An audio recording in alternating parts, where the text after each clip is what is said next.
entraîner aux concessions. Yeah, lazy.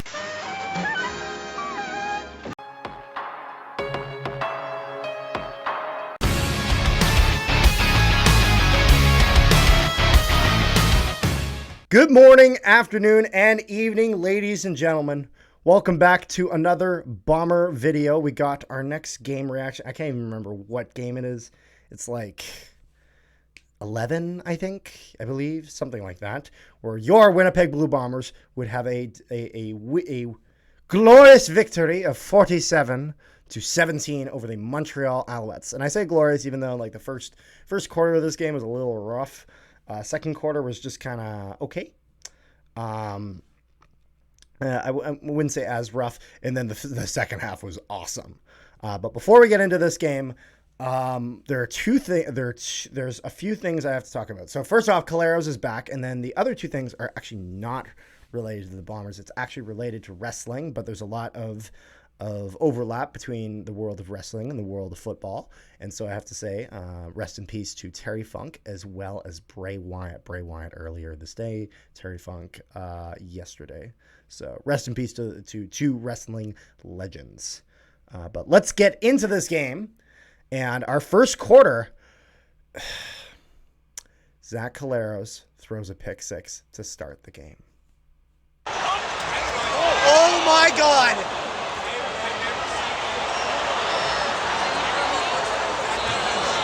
We're off to a swell start. His literal first throwback. Oh my God.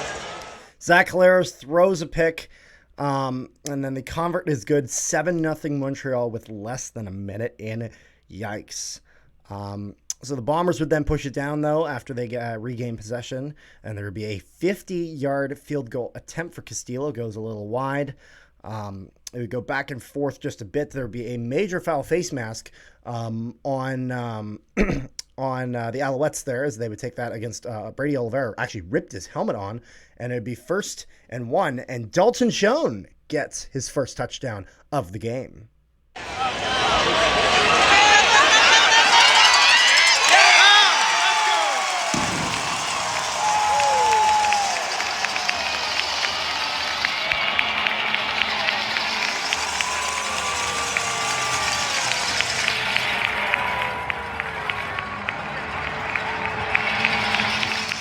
Schoen gets the touchdown, but the convert is good. And then Montreal would take a holding penalty to start the second quarter after, I guess, convert was good. 7-7 game, I should have said.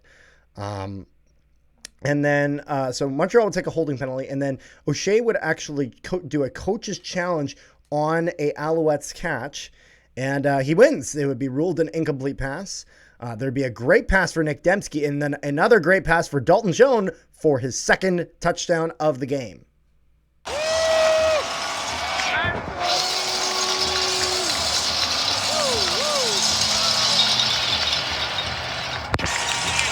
go. That's a Dalton Schoen cutting down big leg. Hey! They fixed that!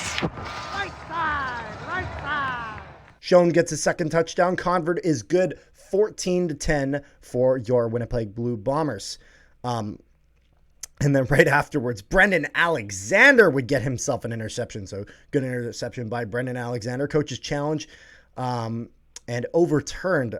Sad to see, though, as it looked like I believe they were challenging for if it was an incomplete pass, which it was. They did not count that.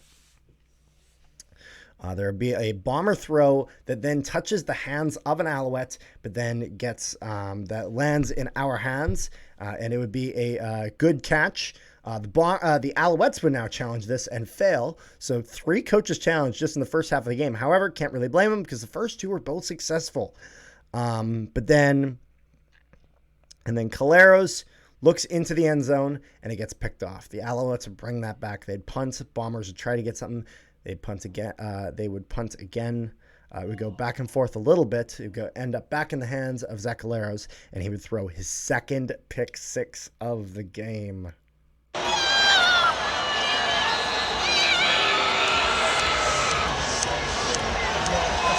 Is it Drew Brown time? Is it through Brown time?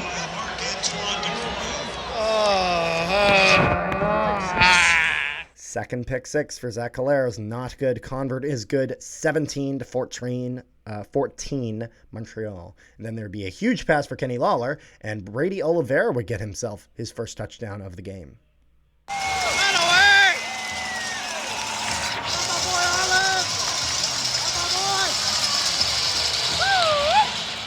Oliveira gets a touchdown. Convert is good, 20-17 for your Winnipeg Blue Bombers.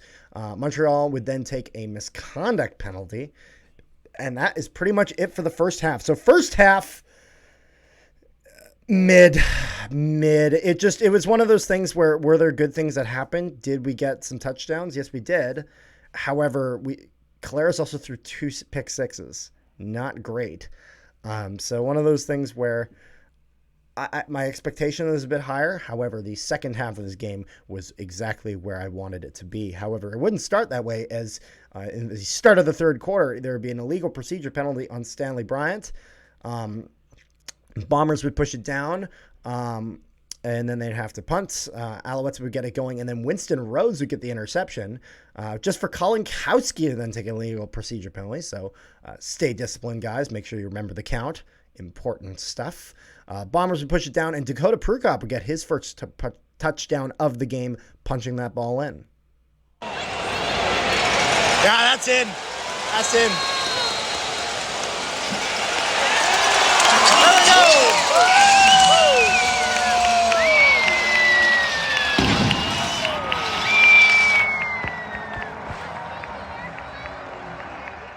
Yep, so got the touchdown. Convert is good, 27-17 Winnipeg. They would keep pressuring, though. Montreal would actually snap the ball to Cody Fajardo, actually misses him, and Jackson Jeffcoat would recover. Excellent play by Jeffcoat to make sure that he got around and just bounced on that opportunity right when he did. And then the Bombers would go for a field goal, and they would get it, making this 30-17 for the Bombers. But that's okay, because right after that field goal, Kenny Lawler got himself a touchdown.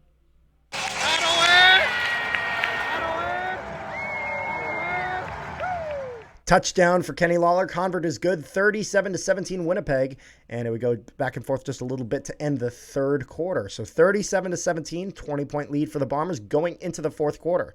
Fourth quarter, Montreal would get a defensive pass interference, and it would be first and goal for the Bombers.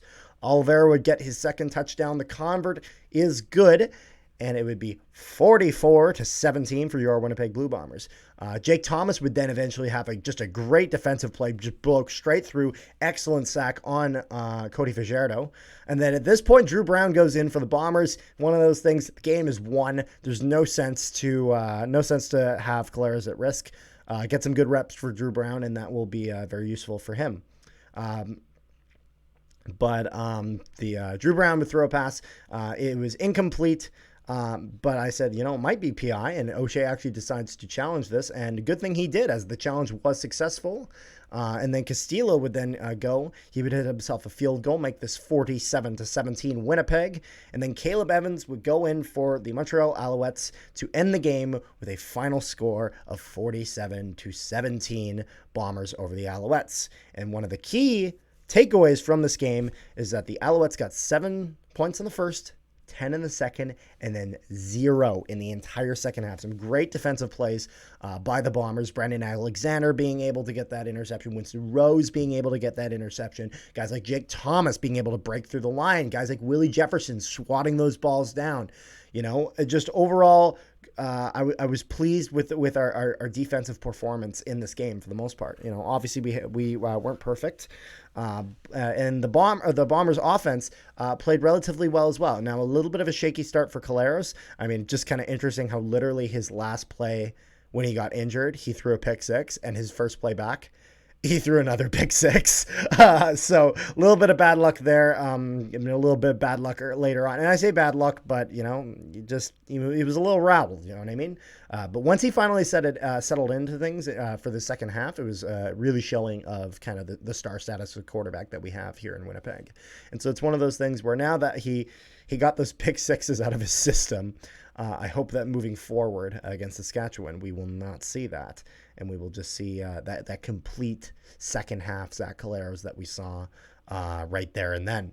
And so overall, I'm relatively pleased with this game. I mean, there's really not much you can complain about when you win by 30 points and you just absolutely blow the enemy out of the water. I mean, like literally, the Alouettes got nothing the second half. They didn't even get a field goal. Just couldn't get anything. William Stanback couldn't get anything. It seemed like no matter who they went to, they just couldn't get it done. And so that's one of those things where that's exactly what I want as a Bomber fan, is that we can just shut down opponents and just stop them from scoring at all. So overall, I would say that I'm pleased with this game. You know, not perfect, but again, can't really complain. Up by 30 points.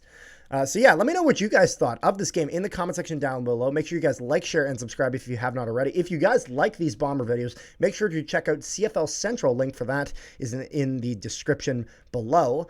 Is me and my friend Rick's coverage of the CFL at large, not just the Bombers, but all those other teams, including the disgusting Rough Riders. But, you know, cover all teams equally, even if we don't like them. So make sure you guys leave that a like and subscribe. And until next time.